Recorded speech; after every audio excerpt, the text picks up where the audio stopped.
Uma carreta tombou hoje de manhã em uma das pistas da Avenida ACM aqui em Salvador. Segundo a Transalvadora, a carreta que transportava madeiras ficou mais de 2 horas no local do acidente, atrapalhando o trânsito e a passagem dos motoristas que saíam da avenida paralela no sentido rodoviária.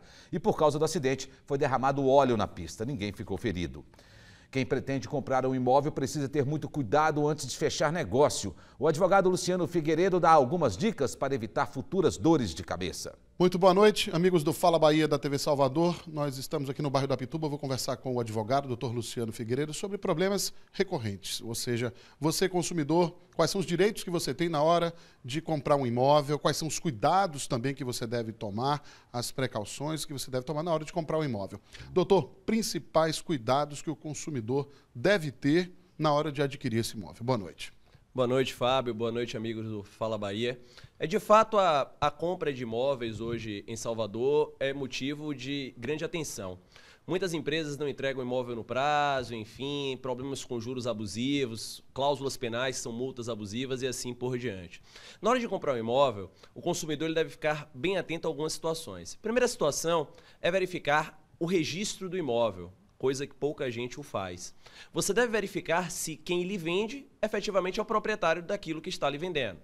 Luciano, como é que eu vejo isso? Bem, você vai no cartório de registro de imóveis, respectivo, é um documento público, e lá você obtém esse documento e vai dar uma verificada lá se aquele cidadão que efetivamente se diz da empresa A ou B é efetivamente titular da propriedade daquele imóvel. Uma segunda dica que eu dou é ficar bem atento à idoneidade da empresa que lhe vende.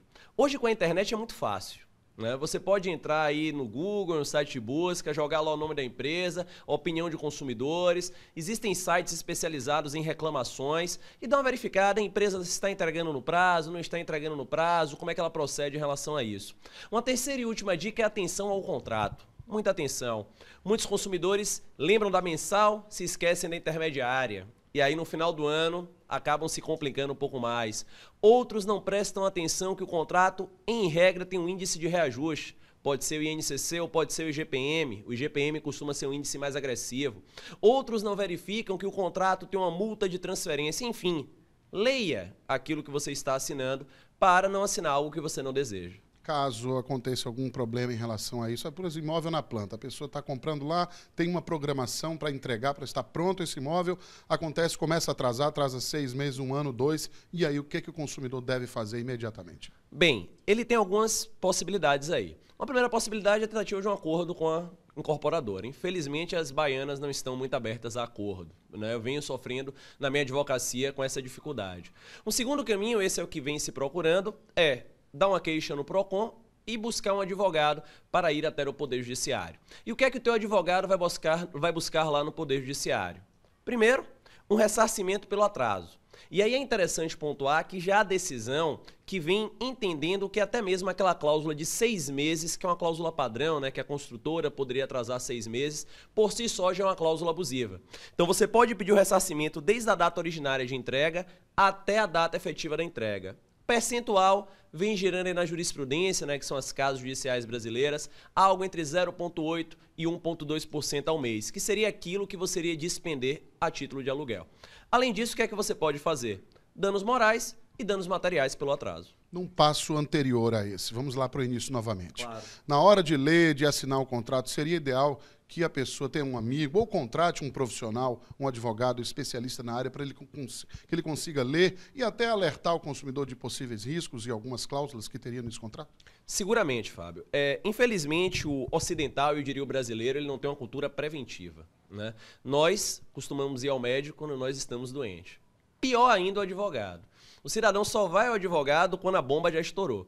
O ideal é que antes de assinar o contrato, você procure um profissional, um amigo, um advogado, pague uma consultoria, para que ele verifique aquele contrato e venha lhe advertir das dificuldades que você poderá enfrentar no futuro. Sem dúvida, seria a melhor conduta. Cabe, então, ao cliente assinar ou não, mas que assine e tenha a ideia do que pode acontecer, dos riscos que ele vai correr, não é verdade? Seguramente, e que assine esclarecido, porque como a relação é a relação de consumo entre o cliente e a incorporadora, de fato várias cláusulas poderão ser posteriormente revisadas ou até mesmo invalidadas no Poder Judiciário. Então que ele assine, mas saiba que durante o contrato, se aquilo ali não correr da forma que deveria ocorrer, ele vai até o Poder Judiciário, ajuiza uma ação revisional, procura a melhor taxa de juros, enfim, que tenha ciência dos seus mecanismos. Bom, a gente tem que saber então quais são os direitos dele e também as obrigações e os deveres. Doutor Luciano, muito obrigado mais uma vez, um abraço, até uma próxima oportunidade. Vamos de volta aí para os estúdios da TV Salvador. Esse é o Fala Bahia. É com você, Emerson José. Autoridade por um dia aqui no Fala Bahia. Se eu fosse autoridade por um dia, eu seria presidente e eu gostaria de mudar essa questão da violência, né? Eu gostaria de melhorar a segurança do país, porque eu acho que estamos sem segurança, né?